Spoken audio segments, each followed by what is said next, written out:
All right. All right. For those of you that are saying, what in the heck? And I'm going to keep it at PG for right now. You can keep it at PG. Feel free to because we have with us, and again, I'm so excited. That's why I'm babbling. That's why I'm babbling, because whenever I get a chance to be with a Raider and talk, I said, dude, that's Daryl Hobbs. That's Daryl Hobbs that's in the studio with me. So please come join us. This is a special show, because when you have an opportunity to have anybody that you just looked out on the screen, that's like, man, that's the dude. And Daryl, I think I told you this. I told you this in Kansas City when I met you. I said it was so nice when I'm walking up to the excursion in Kansas City, and I hear, "Yo, Captain Jack," and I'm looking, but I saw the direction of where it came from, but I didn't see who it was. And then I come in the gate, and again, you reach out, Captain Jack, and that's just like, that's Daryl Hobbs. He knows me. He knows me. Yes, and sir. It was wonderful, because again, I'm just an old dude that watches football, and that is the man who played football for my favorite team, that was with a track team, and we'll talk. I know he will talk about that. Yeah. I know you guys probably could have won an Olympic medal. Yes, indeed. But even like the extras, like the alternates could have won a medal. Yeah, well, you remember we had a silver medalist on the squad, Sam Grady. Exactly. Yeah. Yes. Right.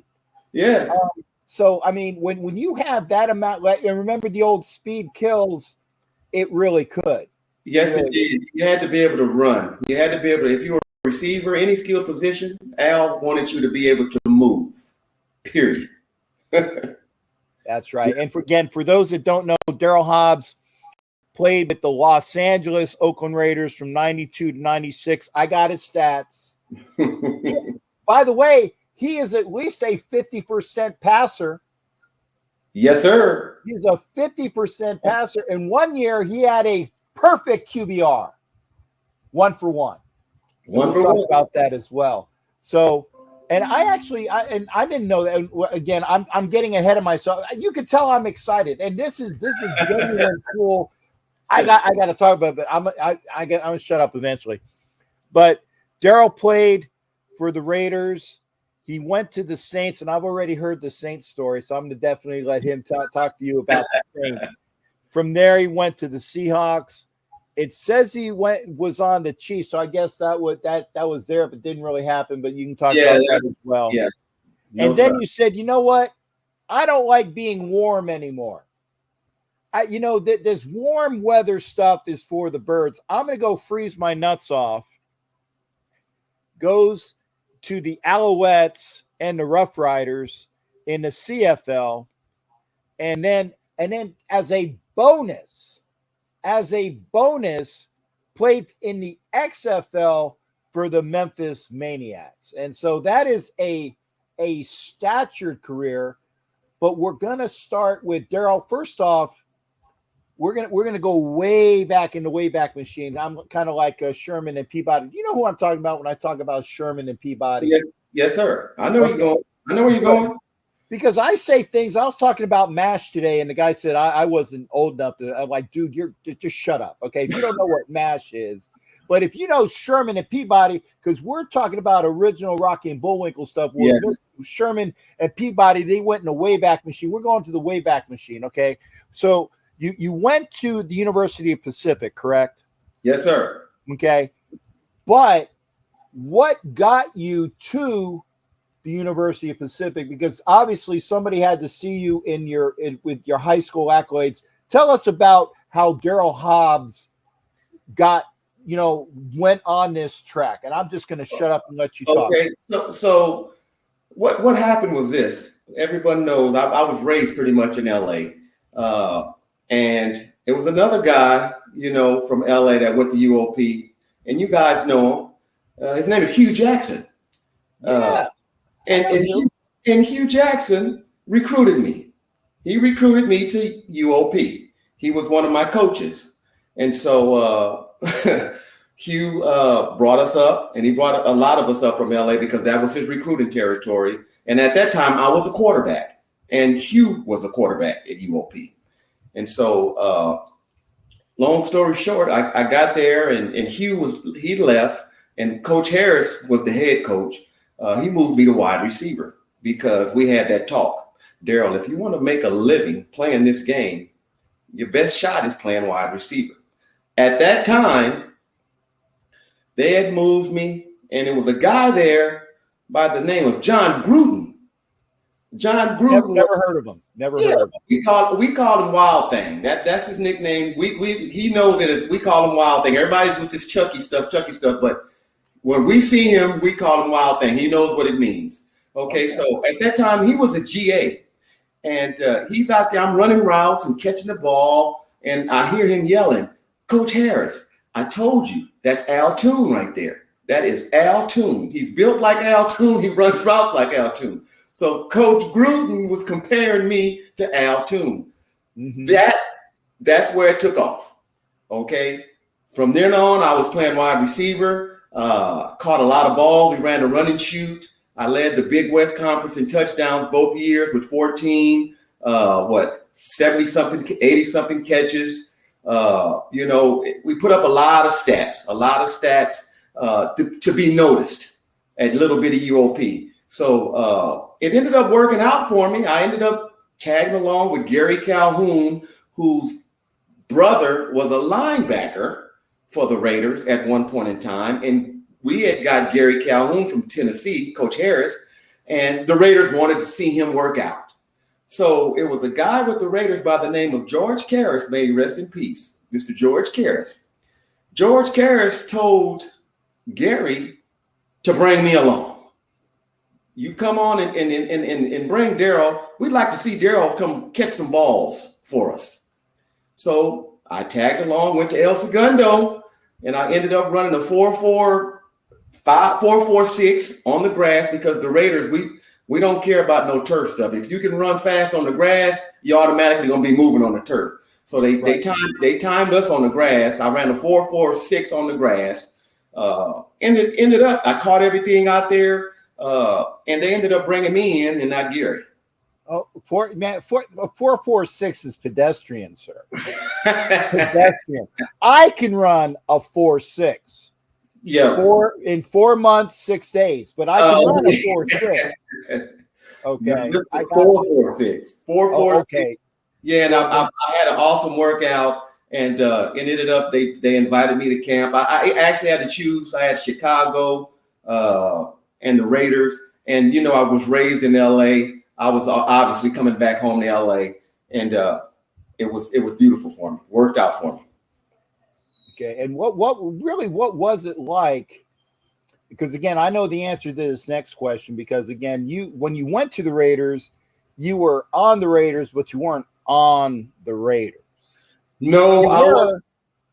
But yeah, I wasn't on the Raiders. I was there. Okay, yeah. And at that time, they had just put together the practice squad.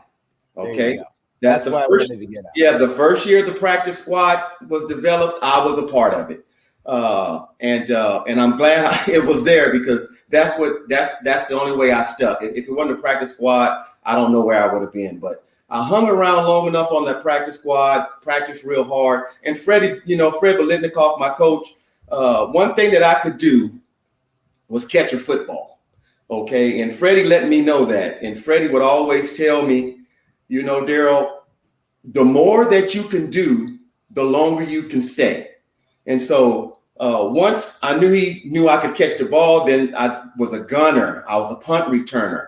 I was a kickoff returner. I held on field goals. I was an emergency quarterback because I started off as a quarterback with UOP. So they knew I could throw the ball. So, I just hung around and, that practice squad, it was brutal.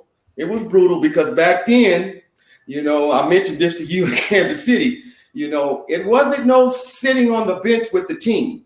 Exactly. When we went to Kansas City, we had to go sit up there in the stands with the Chief fans, and that wasn't a pretty sight.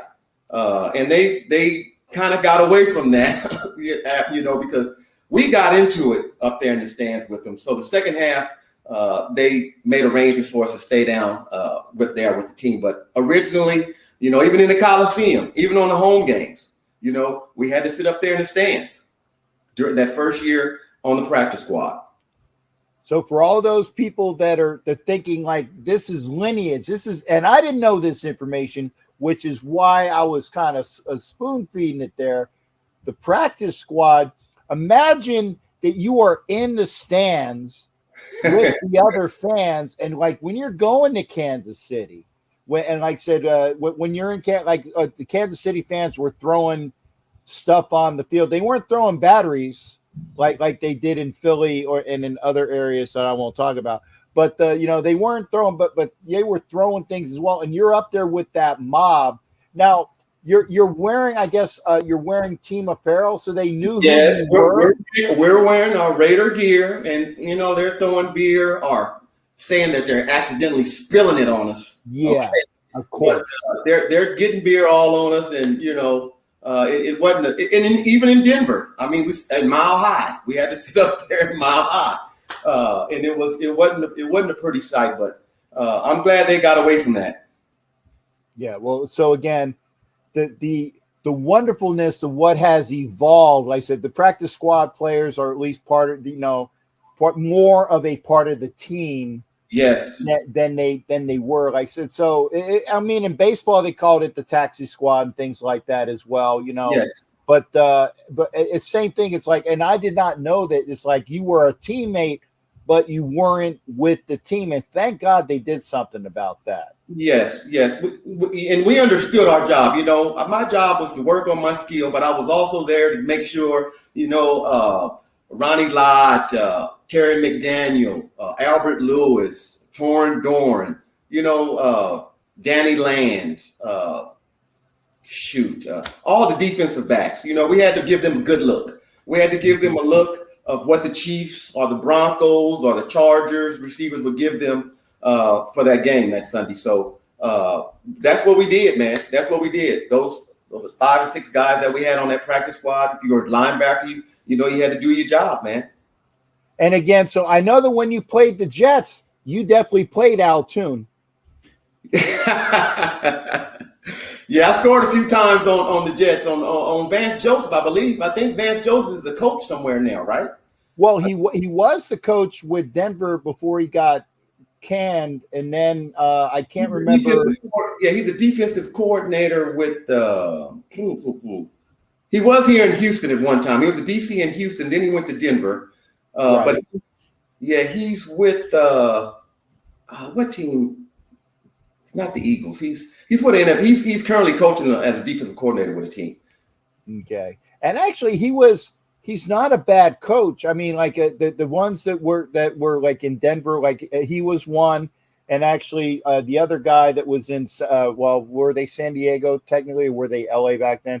The head coach that he couldn't just get. He was a good defensive coordinator that became the head coach, and Vance Joseph was that. He was a good defensive coordinator that became the head coach, and his team wouldn't put out for him. So obviously they're going by record. So it's like, you're out of here, which is unfortunate. Correct. After 1 year, I want to say Chicago. He was just on TV the other day. They were showing him the other day. But yeah, Vance Joseph, he was trying his best to hold me, but wasn't nothing happening. Yeah, and Mike Sarah is saying that he's with the Rams now. Yeah. Okay, this is why I put it out, and the people that are in there, they're finding the information. I don't need a staff of assistants. I let the folks at View. They're my coordinators there. That's right. So, yes. But now you said that you made the practice squad because thank God you did. Now, who was on the team that you obviously couldn't kick out of their positions? When you were on that team, obviously they had some players there. We had a stable of receivers. When I got there, man, you had Swervin Mervin, you had Willie Gault, you had Timmy Brown, you had who was there? Sam Grady was there. Ron Brown was there. Jet wasn't there yet, and Alexander Wright wasn't there yet. Johnny Morton, Johnny Mo, Johnny Morton. Yeah. He was there. And it was, they were locked in. They were pretty much locked. Oh, James Lofton. James Lofton was there. He actually had number 80. And when they got rid of James, that's when I was able to get the number. But I started off with number 14. Now that was my number 14. So, but yeah, we had stable receivers. My roommate, my room dogs, Pancho, Andrew Glover, love him. That's my big bro. Yeah. I had to bide my time and wait my time, and it all worked out for me when it was my time to go. I did just enough in those preseason games. Freddie and them kind of featured me a little bit. They wanted to make sure they were getting the real deal and not a fake. And I really appreciate that to my pops, Freddie. I call him Pops. It worked out for me, man. But it was, the Raiders, those receivers, man. I mean, like you said, it's a track team. We had a track team, man. And that's at all positions, really. Yeah. Now I got to ask. So when you made it, obviously one guy didn't. So who did you beat out for that last receiver spot? Well, that's how I got 80. I mean, they Lofton was at the end of the line. So James he retired, or they let him go, and I replaced him. And so and then I don't know, they kept Sam Grady another year. They got rid of Ron Brown too. I think they got rid of Ron. Ron wasn't around there. Yeah, Grady was 85. I thought Ron Brown was 80. No, maybe Lofton took it from him. I used to remember him, but maybe I think James, when they got James, he had gotten that number from Ron, because James is a Hall of Famer. That's his number. Exactly. So I wasn't incorrect, because I know in these, you're talking about Alexander Wright, 89, Grady, 85, yeah, Hobbs, 80. It's like that's me, because I said I know these guys. I know those numbers. But but the 80 looks good on you. And by the way, folks, and obviously you're talking about an athlete and granted, and Mr. Hobbs is as well. And I'm going to embarrass myself. When I met you, like I said, dude, you're big. You're big. I mean, not because I'm used to be 6 foot, but now that I've gotten older, I've slid. This used to be up here. It has gone down, and this I've dropped about a half an inch, because I used to be 6 foot. Now I'm 5'11" and a half. But it's like when I see the wrist, I'm like, because you and when I saw Poncho, I was like, I'm like looking like I'm craning my neck to talk to Poncho, and it just. Because I've seen Fred, and I can talk eye to eye with Fred. Yeah, Fred little. Yeah, and no offense to Fred, but he's kind of my size, right? Yeah. When you see these, it's like, dude, and trust me, there is not an ounce of fat on Mr. Hobbs. There's plenty of it here. Not an ounce of fat, because again, a receiver has to be svelte and quick and cat-like at all times. Correct. So I know that's where, and I'm a lineman, so I got to be beefy. Yeah.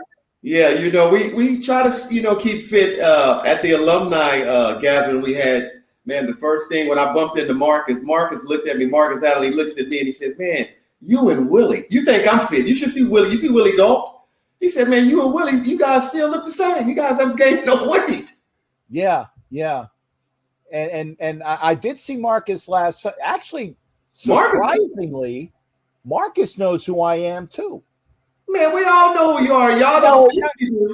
But see, the thing is, my friend went up to him. He says, "Hey, do you know the pirate?" And Marcus, and I'm getting this from him. He's like, "Do you know the pirate?" He's like, kind of like give him and then he shows him a picture. So, dude, I know that dude. I know. So when Marcus Allen knows who you are, that's cool. And like when Rod Martin comes up to me at the Blitnikoff events, "Hey, Jack," and I'm like, "That's Rod Martin. He knows who I am too." So I mean, because we know who you are. you are, Man, the Raiders. we know who you are. I told you earlier. I talked to Freddie this morning, and Freddie, I said, Freddie, I'm gonna be on with Jack this evening, man. He said, oh yeah, man, Jack, the cat. So yeah, Freddie's like, yeah, I mean, I know the cat.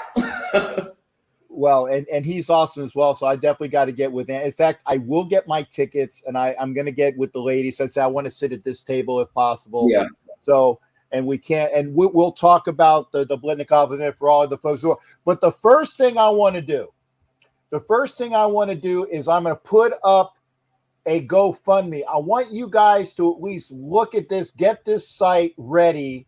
I'm putting it in the chat because Daryl's going to talk about it. I'm not going to. This is for the chat. This is for the chat. Don't go there now. I mean, you can go there now, but there's a reason why I'm doing that, and this will be at. We're leading up to it. This is called a tease. It's called a tease, bro.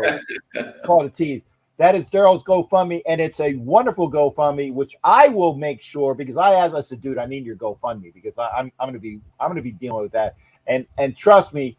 This dude don't hit up GoFundMes unless it's worthwhile.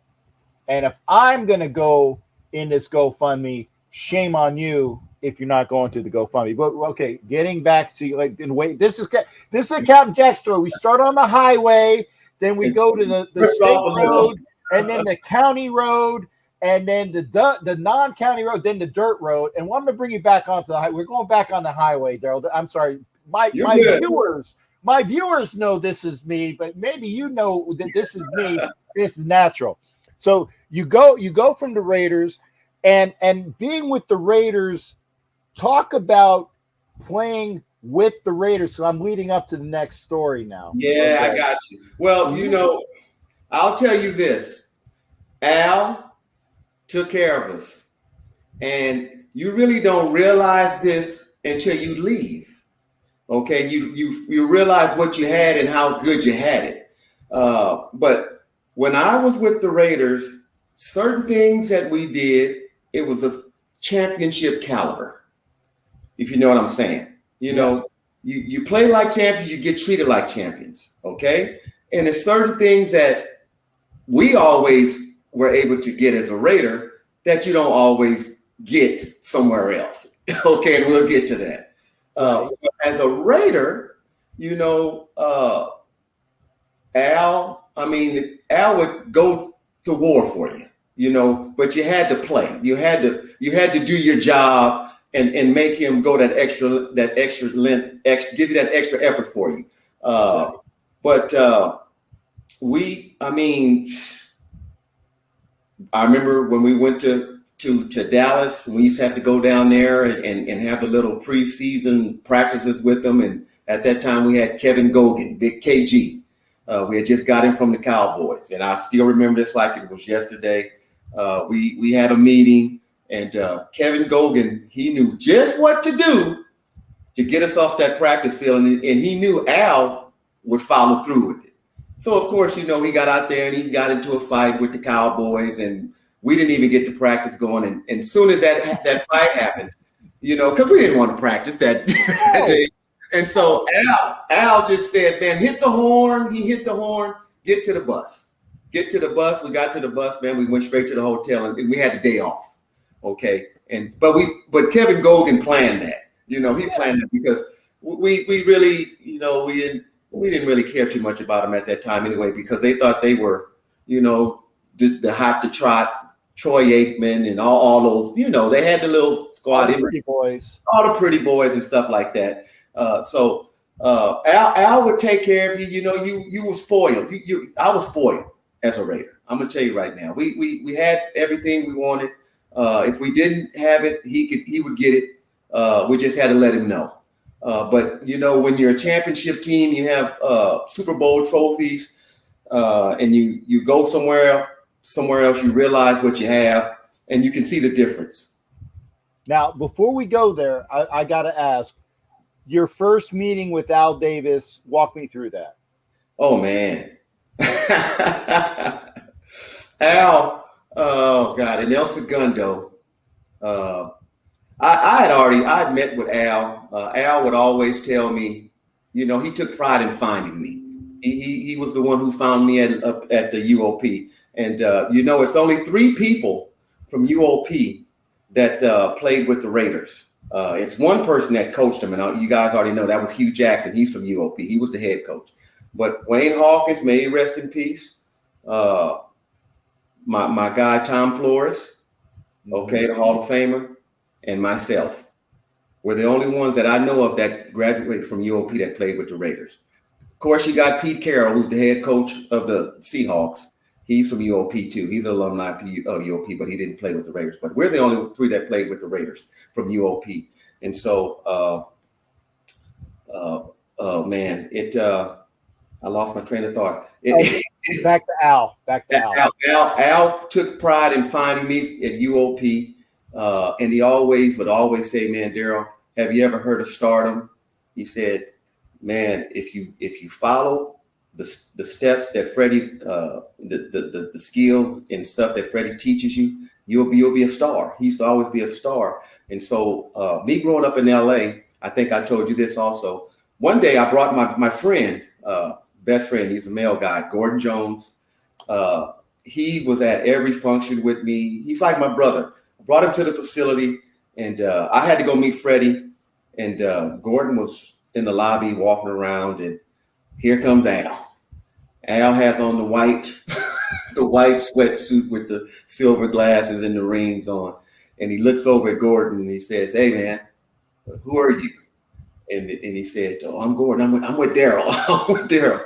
He said, "Hey, have you ever heard of stardom?" He said, "Huh?" He said, "Daryl, he's going to be a star." And I found him. I found him. So he told that story to Gordon. Gordon told me that when I came back out to meet with Freddie. But at first he thought he was getting ready to throw him out the building. He was afraid. He was so scared. He thought Al was going to call security on him. Well, but again, yeah, the staff and obviously the scouting was there, and I got a chance. Obviously, I've spoken. John Kingdon is a good friend of mine, so obviously the scouts had their dossiers on you. So it's like, what was it? Hugh that actually turned the Raiders on? I mean, because somebody was interconnected to say, "Hey, I got somebody for you." And I mean, people know about you, but what person amongst the scouting staff said, "Hey, I'm the one"? Well, George Karras. Yeah, remember, I went down there in that workout. George Karras, I believe George Karras was a scout, and people forget a guy by the name of Steve Ortmeyer. Oh yeah, Steve. You can't forget Steve Ortmeyer. Now I'm going to tell you, I love Steve, and I love Bo, his son. Steve Ortmeyer was the guy that brought me to the Memphis Maniacs in the XFL, and we'll get there. Yeah, because he was in charge of that deal over there too. But Steve Ortmeyer was also involved with me getting with the Raiders. But George Karras was there, the original person that did that workout. But I always thought, and they say we are related. He's from Texas. He's from Cuero. I'm from Victoria. Arthur Whittington. Oh, yeah, 22. 22. I call him kinfolk. We call each other kinfolk. He was there with the Raiders, and he's from Cuero, and I'm from Victoria, and we're right up the way. And he knows my people. My people knew his people, so we had some type of connection there. So I always thought that Arthur had some input in that stuff too. Okay, that makes sense. So it worked out for me, man.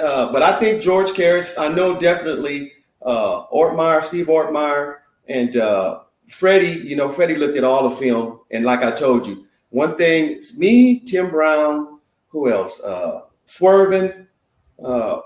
We could catch that ball. We could catch the ball. My job was to move the chains. I knew I was going to get the third best cornerback, or the fourth cornerback, kind of like Hollins is doing now, the number 10. Right. He's going to get the first 2 starters are the best ones that they have.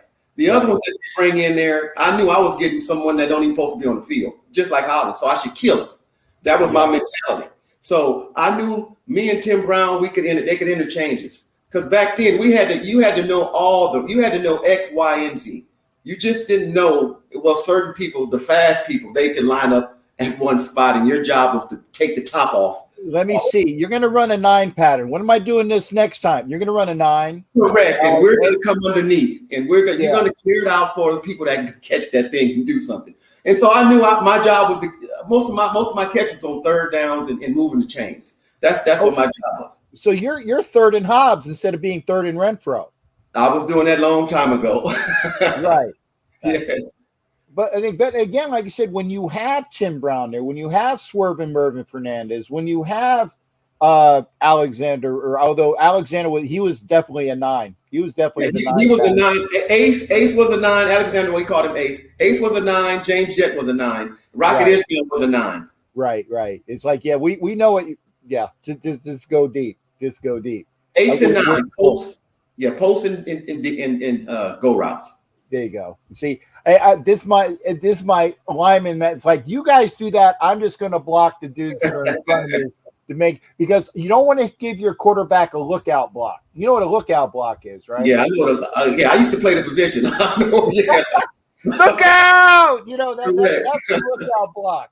For you telling your quarterback. Look, and I sometimes I played against Gary Zimmerman, who played for the Cowboys. Yeah, I played him in high school, and Gary, he was kind of like just this big country. Like I played him with, and he just pushed me. I didn't even get a chance to give a lookout block. He just, just like, get out of my way, kids. So that's my claim to fame. I actually played against an NFL guy. But so now the Raiders quarterbacks in that era, obviously we know who the skills were, but who are your shit? Well, obviously Poncho, a tight end, but who are the other skill players? Who's the quarterbacks? Who's the running backs? Well, at that time, our quarterback, when I got there, Jay Schrader was the quarterback. Ty Marinovich, Vince Evans, Billy Joe Holbert came, but Jay was the guy. Jay was the guy, and then eventually I caught most of my balls from old Hostetler, Jeff. There you go. Jeff was my guy, but Ty I caught quite a few balls from Marinovich when he was out there too. And the running backs, of course, we had Marcus. I was there with, Bo was rehabbing his hip. I didn't play with Bo. Bo was injured when I got there. He was rehabbing. But Marcus was there, Eric Dickerson. I think was Roger Craig there too? Roger Craig was there. Who else? It might have been Rathman then. I'm not, or I might be mixing. No, Rathman was there. Who else was there? Joe Aska was there. Joe Aska was there during my time. He was the preseason MVP, man. Joe Aska was, he'd be the MVP in preseason, and then you would never see him because it's unfortunate. Yeah, Nick Bale was there. Nick Bale was running back. We had a stable of running backs, man. Everybody, I was there with the old schoolers, man. Howie Long, Greg Townsend, who else, man? Wisniewski, the Wizard. Who should be in the Hall of Fame, damn it. Yeah, the Wizard, man. Who else? The center. Mosbar? Mosbar. I was there with Don Mosbar. Dan Turk was his backup. Then we got what's his face that disappeared that year. He came and replaced Mosbar. He went missing in the Super Bowl. B-Rob. Yeah. So man. I was fortunate, man. I was there. I was able to play with some of the originals. And I was blown away when I was there with Marcus and those guys, man. I couldn't believe it. I used to watch them in the Coliseum. Now, I got to ask, and I'm not trying to leave a bad taste in your mouth, but 95, okay? I'm in England, okay? Or 95, 90, or let me say 90, yeah, let me say 95. I'm in England. Raiders are 8-2. Oh, yeah. 8-2. And I know that the Raiders are the best team in the AFC, and I have to work military. I'm working with a dude that's a Broncos fan. And Donkey. I was like, yeah, it's like, come on. And that was the year I think that the Broncos they went from the horse with the D to their new design, which they still have. That was when they changed it. It was like around 95. And I'm like, man, that's some fugly fugly looking horse. Yeah. But at 90, we're 8-2. And like I said, you're catching passes from Jeff Hostetler. And I'm watching a game, and I know it was in the Coliseum, and I can't. Was it the Cowboy game that Haas went out? I think it might have been the Cowboy game. I think it was that game. The Cowboys beat us in that freaking game. Yeah, and I think that was. I might be mistaken, but I think that was the game that Haas went out. Yeah, I believe so. And then. Yeah, we got away from Raider football. To me, because me and Pancho, we talk about this all the time. You feature so many people when you're winning, and then when the main person gets hurt, then you want to try to get away or curtail what you were doing to try to accommodate the next person that's replacing this person, instead of letting this person jump in and take off where this guy left off. And I just think that I wasn't catching balls like I was before, you know what I'm saying? And we were trying to get the ball to certain individuals almost like forcefully, and teams knew it. And so, we just tanked. It went downhill from there, and we couldn't recoup, we couldn't regather, man. Because I know that team was the best team in the AFC at that time. I know it, and you know it too. Yeah, we were supposed to be there, the last two standing. We had a great team that year, man, and I believe Haas did get hurt that game. And after that, it was I don't know if we had Billy Joe or I thought it was Vince. I think Vince. I think it was Vince Evans. I think it was Vince. Yeah, it was. Yeah, because again, you were there, but I'm thinking. Yeah, it was Vince. I believe it was Vince, because we did have Billy. Billy Joe was young then. Yeah. For those who don't know, that's Billy Joe Hobart. Hobart, yeah. Oh, I forgot we had Napoleon too at running back, McCollum. Yeah, and I tell you, I remember the wow, I remember the game. Oh, Harvey Williams. And Derek Finner. Wait. Let's do it. This is my Harvey Williams impersonation. That's right. Because that's all you saw was Harvey had the neck. He still does have the neck. He's here in Houston. Oh, well, tell him to come on to the show too. Because I know who Harvey Williams is. Yeah. Okay. But so you go now. Tell me about the transition, because we kind of alluded up to it. The transition of your last year in actually I think they had gone back to or were in Oakland that year. That was the transition year, and then you left the Raiders. And what is that like? I mean, when you do an out briefing did you do an out briefing with Al, or did you just do it with the office staff? Or tell me what it's like grieving. I hate saying it, but no. You don't. I didn't do an out briefing with Al. You don't do the out briefing with Al. You just go to your position coaches, your head coaches, your teammates, and talk to them and tell them you had a blast. And it's because it's a business. At the end of the day, it's out of your control. And it's going to come a point in time where you can make so much money, and then they can get this other person that can make less money, and he can do these jobs. So and at that time, I was catching balls, and I wanted more balls. I wanted all the balls, because that's more money. And so Frank, my agent Frank Bauer, up in SunWest Sports, Devontae Adams' agent, he has the same agent I had, Devontae Adams. Frank is still doing it. So he got a call, man. He got a call from Iron Mike Ditka up in New Orleans. And at the time, he was overhauling the Saints. And, he got rid of basically everybody over there, and he brought me in there. He brought Randall Hill. He brought in Andre Hastings from the Steelers. He got rid of Torrance Smalls and who else? He got rid of all the players over there, man. He told me certain things that was going to happen, and it didn't work. It didn't work towards the way he said it was going to work. Right. And little did I know. When I got there, I was basically doing what I was doing with the Raiders, and nothing against Randall Hill and Andre Hastings and all that, because Andre I think they went to the Super Bowl with the Steelers that year before, whatever it is. And, but I knew I was better than those guys. You know what I'm saying? And so Mike is old school, man. I have no qualms with Mike because it's his team. He wants to do stuff the way he wants to do it. Like the Bears, that's what you want to do. You do it. That was his way. Mm-hmm. And it just didn't work out to what I was used to.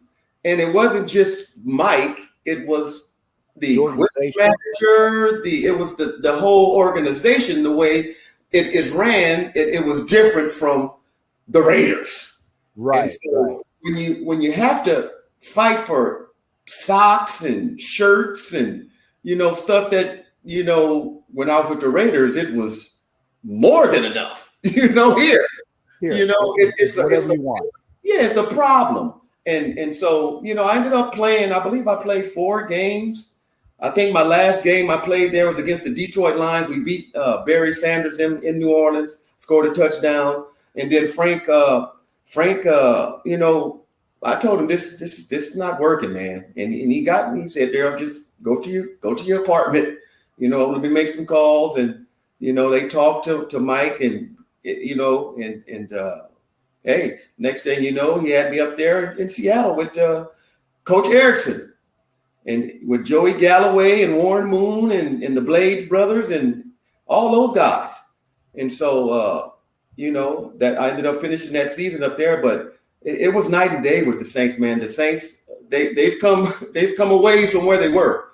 Okay. But when I was there, they were just trying to, get that thing going. And, Harold Jackson, he was my coach, my position coach, 2'9". And he was cool. He was good. And they had some good players. Heath Schuler, they had just got Heath Schuler. He was quarterback. They got rid of Jim Everett. He sent Jim Everett to pick me up from the airport. And we had a nice conversation, but he got, Joe Horn was there. We had some receivers, but I was coming from the Raiders, man.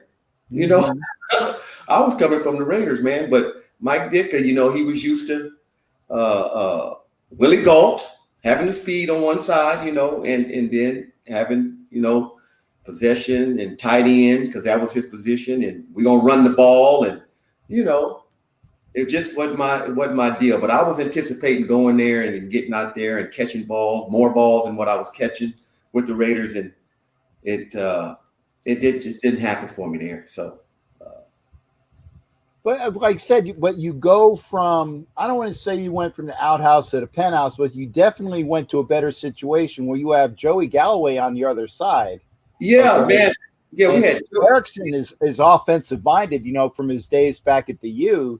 So that's, and he brings in, like I said, Benny, was it Benny Blades or it was Brian Blades and Benny was the safety. Right. Yeah, Brian was the receiver. Brian was the receiver. Right. And then his brother played D-back. And Coach Erickson, offensive guru, man. We spread the ball. And Warren Moon through, man. You couldn't even hear his ball when it got to you. It was so soft. Man. We had who was that other guy? Joey was the guy though. Joey Galloway. We had McKnight, but it was Brian Blades and Joey. Those were the starters. They brought me in there because they were, a couple of the receivers were hurt. And so I ended up catching some balls, some passes up there, man. And I actually liked it.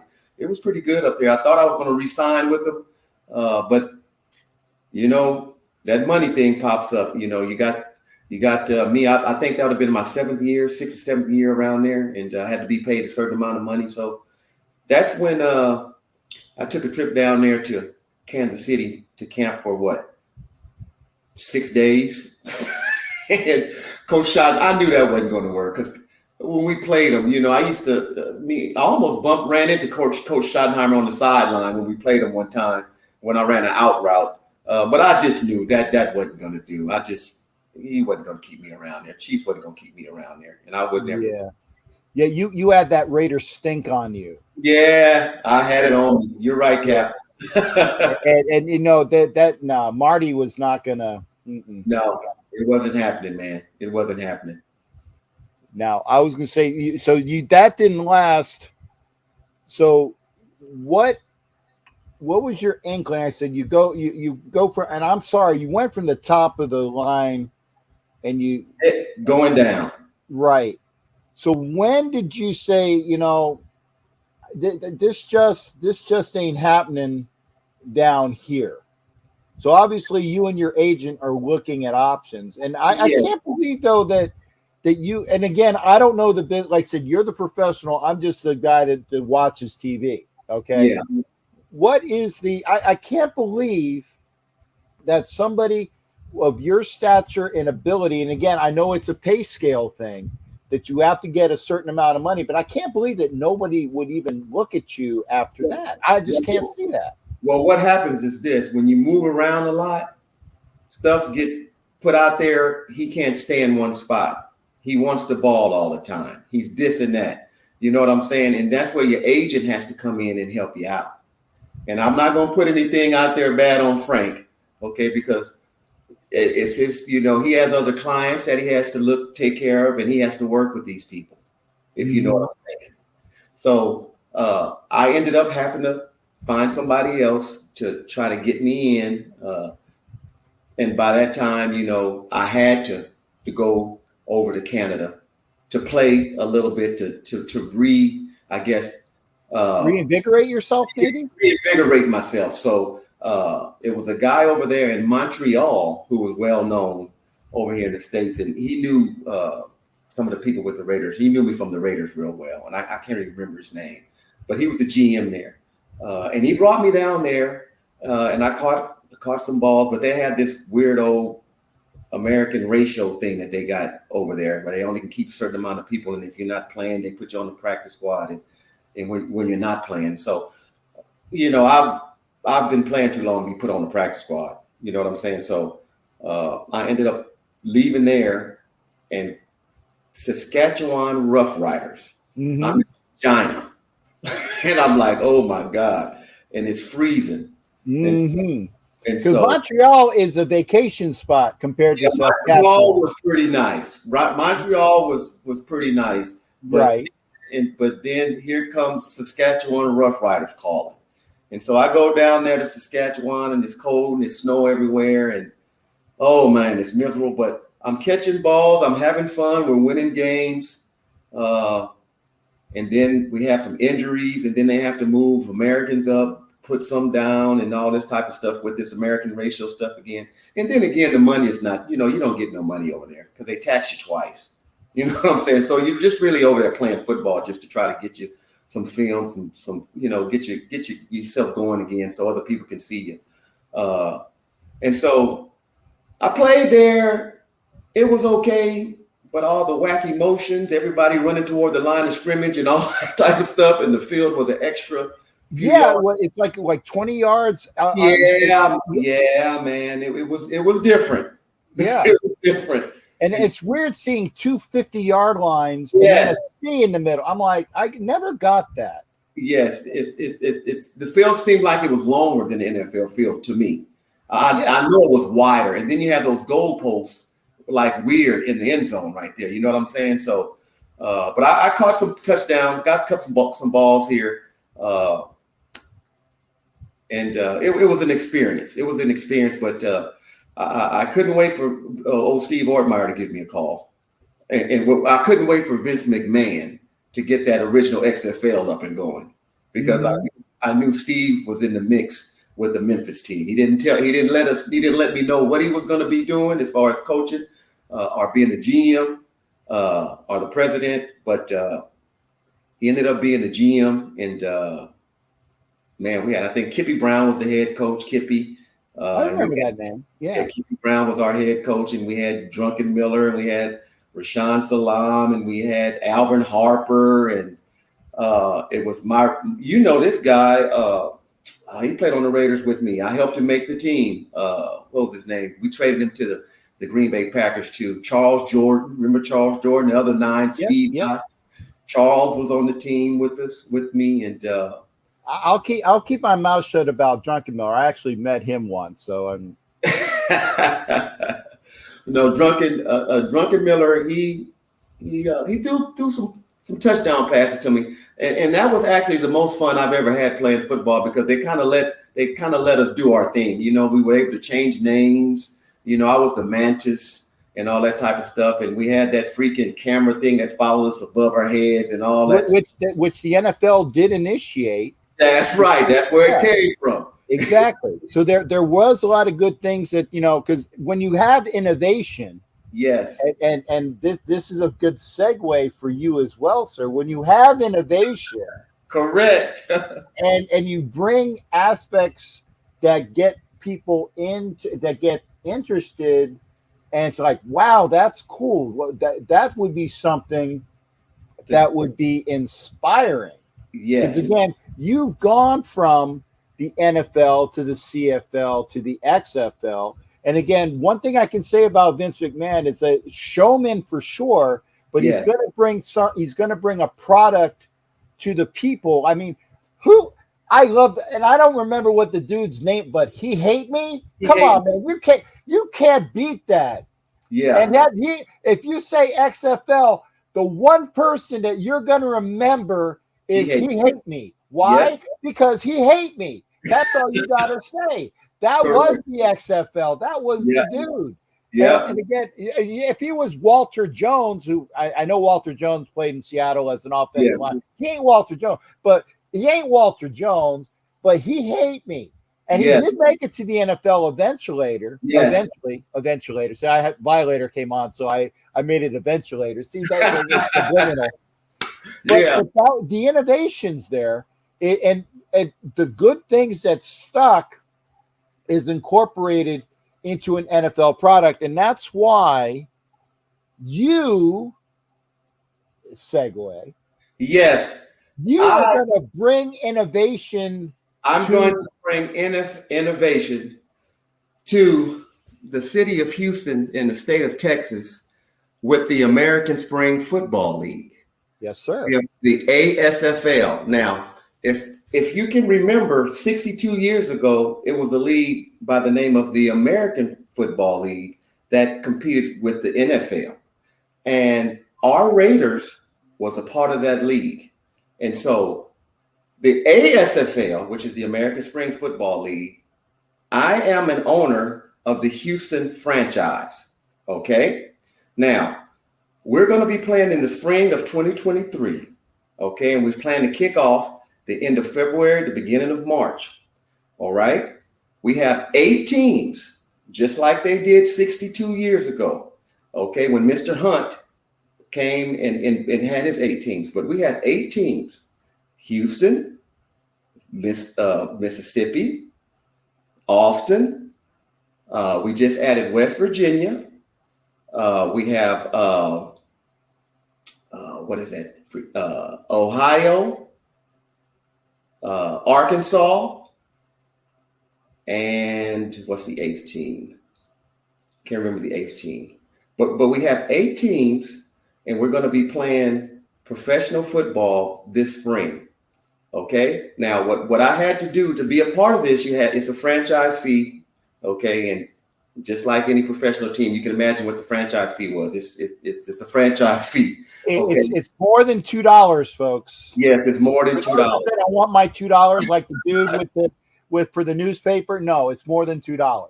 It's definitely a little bit more. Yes, and so what we're doing is we're making it fan friendly. We're going back to the days that, like I mentioned, $30 tickets, season tickets that cost you $150. It's going to be. We're looking at a live stream. We're trying to get a TV deal going with it. If we don't, we're talking with Hulu. We're talking with other people to try to get a streaming deal going here. but we're taking baby steps. We're doing it the way they did it 62 years ago. We're not going to play in 40 and 50,000 seat stadiums.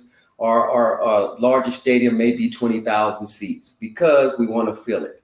Okay, we're going to be. We're not going to be a one entity league, which means one person gets mad or a TV station gets angry and shuts down the league, which is why I mentioned 8 team owners. Each team will be owned by 8 individual owners, and that owner will have to put an escrow account up. That escrow account will be used. Let's say Joe Blow's team is having a problem making payroll or paying workman's comp or whatever it is, transportation or it's hotel fee, I don't know, whatever it is. Well, the league can go into the escrow account and they can help pay that bill and you can put that money back. Whereas if you don't have the escrow account, you have games scheduled, you can't pay your bills, whatever, then what? Games are canceled, league is canceled, we have no league. So we're going to have the escrow account set up. And that amount is $1.2 million. I'm just going to tell you. Well, there's 2 in there somewhere, but it's 1.2. Yeah, it's 1.2 million for the escrow.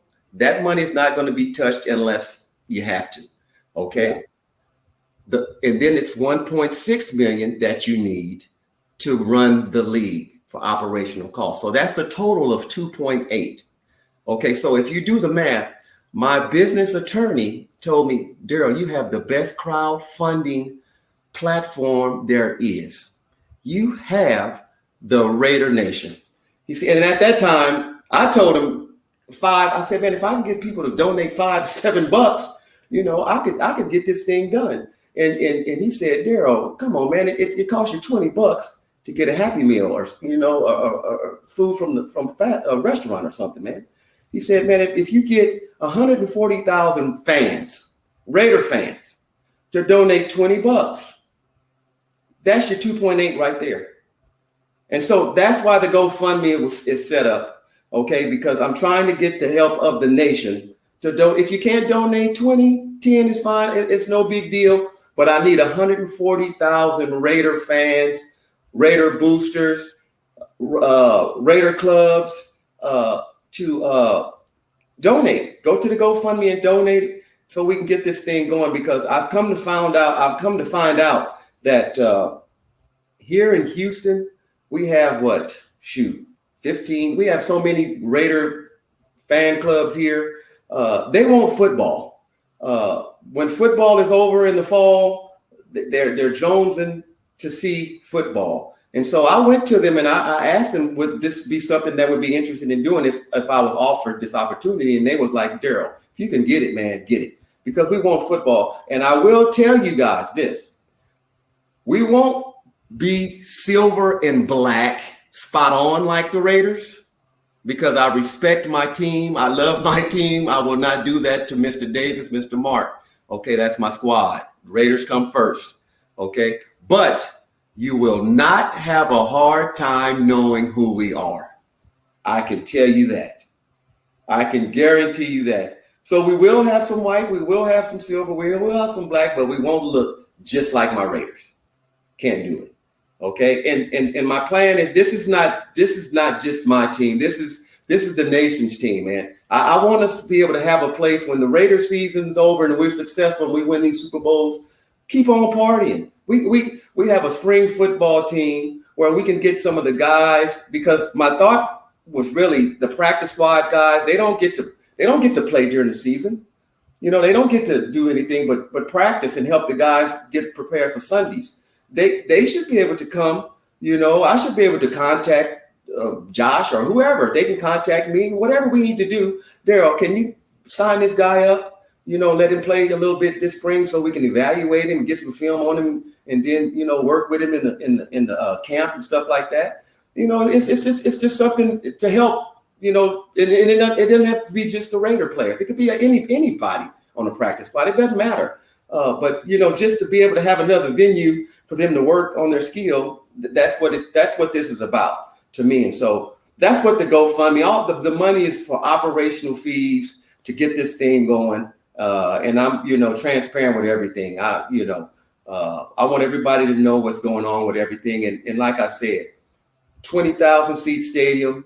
We're not going to be in the hub cities, like some leagues. We're going to be in the hubs. I'm not going to mention their name, but then they're going to fly them or bust them down on game day.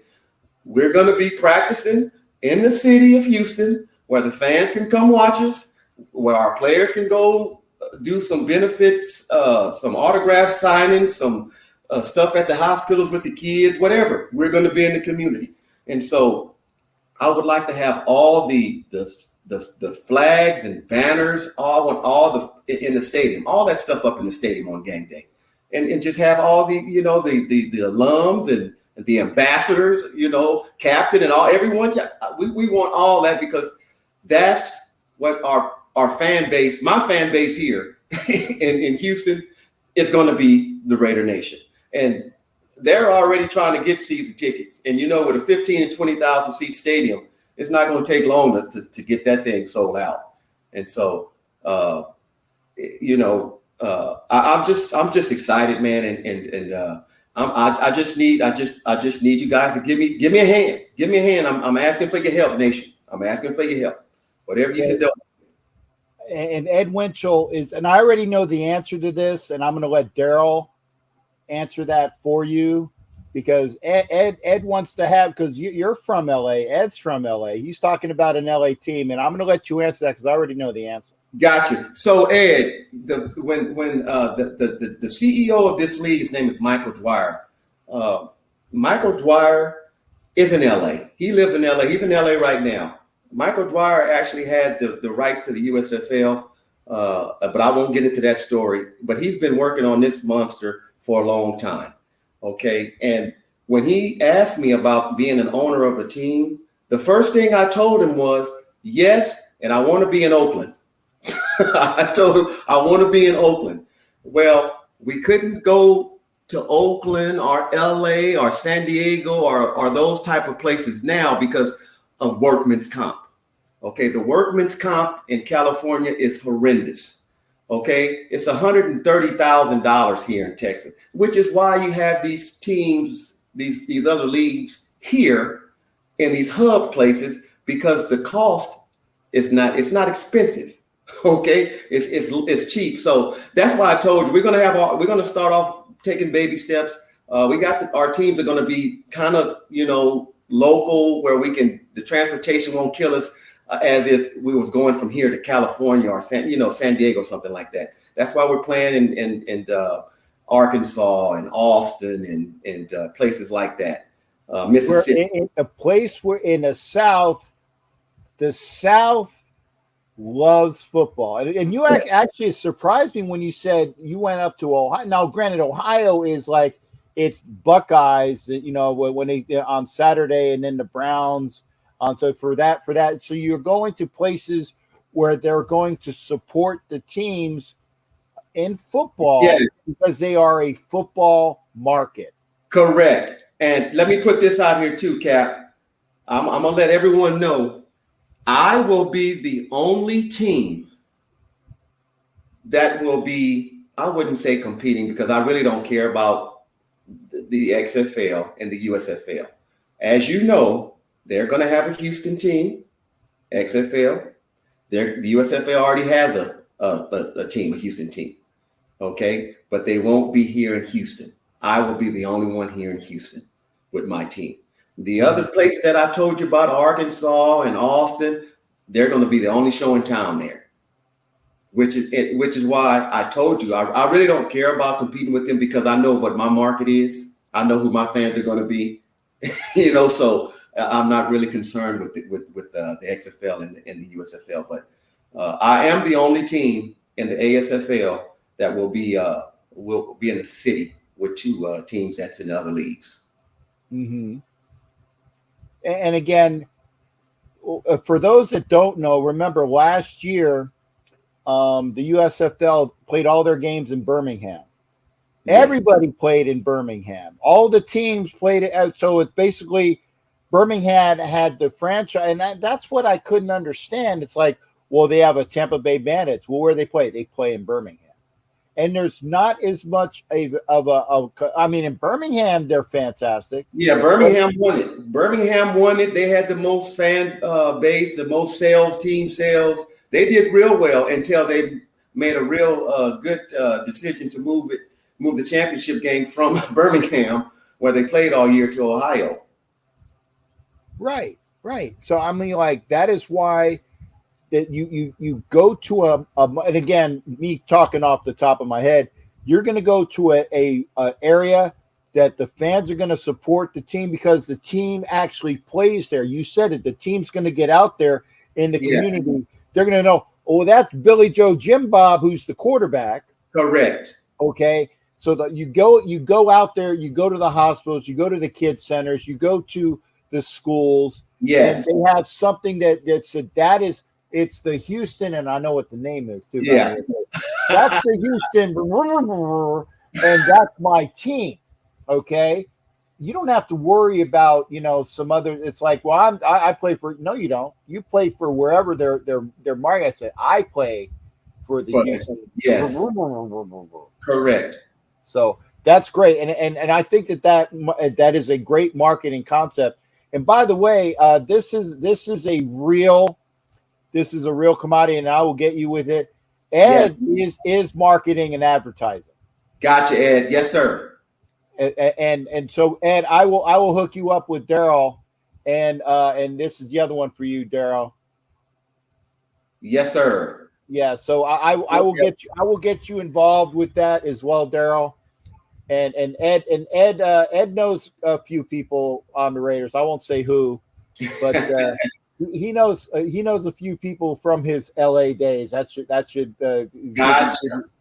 give you some of the things. So he's a good friend of mine. So that's why he was asking about the LA team. And again, if you spit on the sidewalk in California, I'm sure that it probably costs you like $100 or but like I said, when you're talking about workman's comp, it's that California is a great place to visit, but I definitely don't want to live or work there. Gotcha. And I will say this, each owner, we have to make a 3-year commitment. Okay. That means no one can move your team in 3 years. I can't move my team to LA, even though we're selling everything out. We want to move and stuff like that. After the 3rd year, then we can talk about doing stuff like that. I believe after the 2nd year, we're going to add teams. It might not be LA, but another thing that brought me to this is the teams. Unlike the NFL, we're going to have a lot of minority-run teams. We're going to have, we have ladies interested in owning the teams. It's going to be different from the NFL. Even the pay scale. The starting quarterback is probably going to get $2,000 a game. Everyone else may get $1,000 a game, it's like arena, but we know that in order to sustain this, we got to do certain things.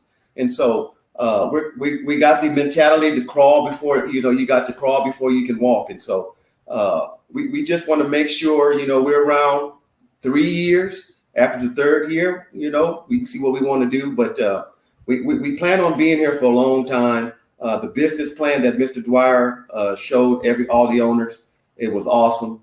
I mean, it's just like they did it 62 years ago when they got together and said, this is what we need to do to make this thing work. And next thing you know, they ended up merging. Teams were merging with it. That AFL thing kind of did work out. Yes, it did. Yeah. It did. And for those that don't know, and like I said, it was not Lamar Hunt that did this. Yes. It was a certain other individual that made the NFL come to them, not the other way around. I'm just saying, because I am a historian, okay? It should be the Al Davis Trophy for the AFC champions, just saying. but Al didn't come from the oil industry in Texas. And so, Mr. Hunt, who brought those Dallas Texans up to Kansas City when they became the Chiefs, he had a little bit of money in his pocket, okay? Yeah. But the brains of the organization, that's why Mr. Davis was the AFL commissioner. That's why he went from being a coach to a commissioner, to a manager, the general partner, to full ownership. There ain't nobody in the NFL that has gotten that on their resume. Jerry Jones is a wannabe. Sorry. Okay, because Jerry Jones does not have the resume. And no offense to Jerry, but it's like, sorry, you might think no. There's only one Mr. Al Davis, and that's why that the ASFL is going to go by that roots, and they're going to do things the right way. You start it, you nurture it, and you go from what they say. Yes, that's exactly what we're doing, Cap. We're following that blueprint to a T, man, to a T. Okay, so definitely, I'm putting it up again. It's in the chat. The Daryl's GoFundMe. It's also here on the screen. So all you do is click on the link, go to the GoFundMe, and you can be a part. Yes. Ground floor, baby. Yes. The ground floor. And I've already spoken with Daryl. Trust me, when you get money out of my pocket, it's going to be for something worthwhile. Okay. I appreciate you, Cap. It's going to be for something worthwhile. And that's why I got the soundboard here. And Daryl is a wonderful gentleman, as you guys know. I tell you this, Daryl, I can't wait for you and Pancho to let me know what game you're going to be at. As long as it's not the Indy games, I'm not going to the Indy game. Me neither. But there will be a game that I will be at, and I can't wait to go out because I'm gonna be the little dude in the middle with the bookend. Okay, it's kind of like when I had to throw out Donald Penn one night when he was in Tampa. I was a bouncer in Tampa. Okay, and Donald was a cool guy, but it was 3:00 in the morning, and I went up to him and I said, I'm sorry, because again, an older gentleman like me has the panache, and the mouth. Right? So I said, I'm sorry, Mr. Penn, we've definitely enjoyed your time here, but it's time to go. Now, Donald Penn's not going to pay any attention to me. It's like because he can breathe on me, and kind of like Gary Zimmerman did. Yeah, but I did have two bookends behind me, so I had the niceties. And I had the the Charles Filyaw and the Sacks, the guys that were Mongo move people, type of thing. Yeah. So you let me be the eloquent general, and Donald was wonderful. Donald was a wonderful guy because I met Donald Penn there. I know Bruce Gradkowski from the place where I bounced at. I got to get a hold of Bruce one of these days, but he's hard to get. I used to have his number in my phone, but it don't work anymore. But that is why you do things the right way, and this is the right way. Go to the GoFundMe, be a part of the ground floor, and get in there and be the person that helps out this wonderful gentleman in the franchise for the Houston. Yeah. You guys are gonna. The name starts with an R. You're gonna love it. The logo is awesome. Like I said, you're not gonna have a hard time determining who we are. Because we're gonna play Raider football. I'm gonna tell you right now. I'm a football coach. I've won 2 state championships here in Houston at the high school level as an athletic director also. So I'm gonna be coaching the team as well. And I will tell you, we're gonna do stuff the way we did it back up when I was playing with the Raiders. And we're gonna have some fun and we're gonna win some championships because I don't do this just for fun or recreation. Right. And again, I didn't even get into that. It's like I was reading here that you had a winless team as the coach at Legacy Christian, which is why we were going to keep this on the PG level. Yes. Now and I know that Captain has a mouth on him. I'm a retired sailor, but I wasn't doing that. But Legacy Christian, you turned a winless team to a 13-8 record within one game of going to the playoffs in Texas, which is big stuff. Yeah, that was in Beaumont. That was when I first started off. I used to drive an hour and a half to Beaumont to Legacy Christian. I took on that challenge, man, because they had some kids there, man, and they were in the dumps. They were 0-22 before I got there, and I was able to go and get some kids wanted to come play for a former Raider. I don't, they wanted to come play for a former Raider, so some of the kids left the public schools, some of the kids that could make a difference, okay. And they came to the private school, and we were able to scholarship them and help them out. and we were able to get to the playoffs. And then I just left that and went to the public schools. And man, I went to a school, man. I was there for 3 years. We went to the state championship all 3 years, and I won it 2 years. My third year, I had to leave my starting running back because he was ineligible. And so we ended up losing that third one, or I would have 3 of these. But yeah, man, it's I'm hands on. I'm not only going to be running the team and making sure everything is done the right way, but I'm going to be coaching them. And I have some coaches that know the game, and they're ready to get going, man. We just want to make sure the fans have a great experience. The venue is going to be nice. You will be able to drink you some cold beers, okay? Because people don't realize that the 15 and 20,000 seat stadiums here, those are high school stadiums, and some of our high school stadiums are better than the college stadiums here in Texas. Just so you know. And so my stadium is going to be a college stadium, and you guys you'll like it. And we're going to practice there. Hopefully, we'll practice and play there. But we'll be able to drink alcohol at that venue. Unlike high school stadiums, you're not allowed to drink alcohol. But again, folks, it's going to be fun. Okay, hit the GoFundMe. I'm gonna do this one last thing for you, Daryl, because I got to let you go as well, as I don't want to keep you on too long. Yes, it's 11:30 your time, and I know you got things to do. Your final synopsis, because I'm peeking here. Your thoughts on where the Raiders are going to be going from here on out, and what can happen to this team? Only because people were asking. Yeah, no, we needed that win badly, man, against the Texans. I did not want the Texans to come from Vegas, and have to hear this crap down here in Houston this week. So we have to utilize. I think Josh has come to the notion. Run the ball, it opens up everything. You have a monster he's eager to run the ball. Let him run the ball and then sprinkle some passes here and there. And I think we should have Waller this week because we've been without Waller also. But we have to run the ball. But our defense, we have to figure out what we want to do. On defense, to me, I don't know if we want to play man. Sometimes it looks like it. Sometimes we want to play zone, and sometimes we want to mix match. And when you look up, we're losing. We got to get something to stick with it and find out what you do best and just do it. And that team has to figure out how to beat you. Okay, but I think we're figuring it out right now. We have a chance to beat the Saints. The Saints, I think they're Dalton is playing. Another Andy Dalton. He's from Houston. Another Katy boy. Katy, Texas, but we have a chance to go on some wins, get some runs, get some wins going. The Saints, we just got to keep this momentum going, man. We got to keep the momentum going. We're off to a good start, but we got to run the ball. That's the one thing that Josh does real well. He done that well with the Patriots. They always ran the ball well and opened up the pass.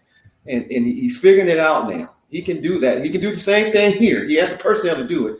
But that defense, if you can't stop nobody, you can't beat nobody. That's just me. Because I'll win a game on a field goal or a 2-point a safety if I have a defense that can stop you. If you can't score on me, I'm fine. Okay, but that's the only thing that spooks me. Is our defense. It's easy to score upon. But if we can figure out what we want to do on defense and just do it, and hell, if they beat us, they just beat us. But to me, it looks like we're tinkering around with stuff, trying to figure out what we do best here during the game day. And we should be doing that during the week. And so when we get to the game, you already got your game plan and you know what you want to do against what you want to take away. Just do it, take it away. And then once they figure it out, go in halftime, make some adjustments, and then go from there. But I think we're on a roll, man. I think we're on a roll. I think we could beat the Saints. We better beat the Saints. I played for them for a quick second, but everybody knows my heart. I got my Saints. I got my Saints helmet here, just like I got my Raider helmet. But hey, we have to beat the Saints. And I think we will. And again, I'm gonna call it pretty much a show. Daryl, please don't go yet. I'm gonna be running my promos out, and then I'll say goodbye to you if possible. But we're gonna be yes, sir. You said one more thing. One last thing. I want to thank all the booster clubs and the fan clubs that supported me thus far. Space City Nation, Raiders Mexico, Chavo out there with the Los Malosos, up out there, man. Squatty Waddy. My guy, of course, Pancho, my room dog, shout out. But everyone that's helped me so far, I really appreciate it. Hey, I need 140,000 people, 140,000 Raider fans. And we have a zillion throughout this country. Donate $20 or whatever you can. If you can get to 20, that's fine. But whatever you can is appreciated. But it takes money to get this thing going. And I'm very appreciative. And I thank everyone from the bottom of my heart. And I love every one of y'all. Thank you. Yeah, and definitely as well.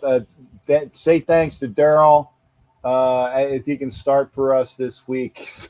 yeah. Well, I was going to say if Tay hasn't practiced this week, so you can come in and play Adams's position, I'm sure.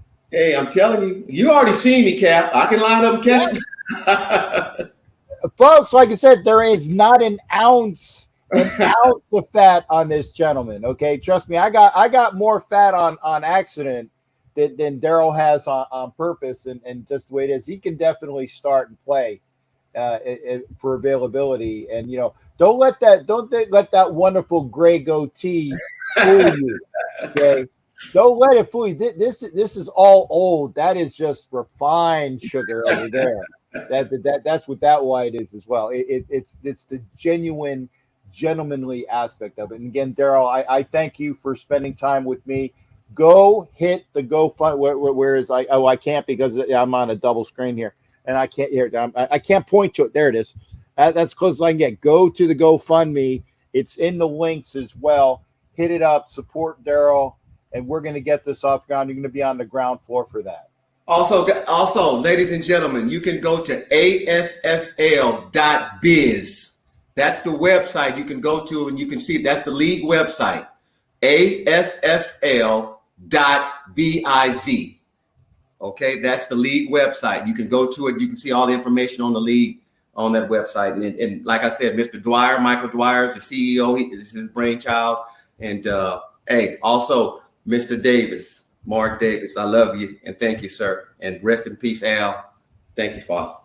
There you go. There's the website that Daryl's talking about, asfl.biz. I got that for you in the chat. That's your information there. Go see it, and then one last look. Go to the GoFundMe. It's also in the link. Daryl, I thank you for spending time with me. Yeah. And again, I'm gonna do my outro. Go fund Daryl. Okay, the captain saying that is. If you love Daryl, you love the Raiders, you love me. I don't care who you love. Just go fund Daryl. Thank you. That's what it is. Thank you. Yeah, we will see you tomorrow for my shows. I got a gentleman that did a book on intelligence in the NFL and some of that, because I do intel as a living. That's going to be a unique show. So come be sure to watch that. There's my plug for tomorrow. I'm going to be putting this show on again on a rebroadcast so people can see it because normally I'm not up at this hour as well. Watch it. Thank you for watching. Hit the GoFundMe up. And we will see you next time. Daryl, like I said, please don't go nowhere. I'm going to be doing my outro. Y'all take care. We will see you next time. Don't forget to give that information to Ed too. Yeah. Oh, I will. I'll get you Ed's information on our after show. Gotcha. Okay. Thanks again, folks. We'll see you next time. Yeah, from Captain Jack in the ASFL, the Houston. It's going to be great, though. It's going to be great. All right. Take care, everybody. We'll see you.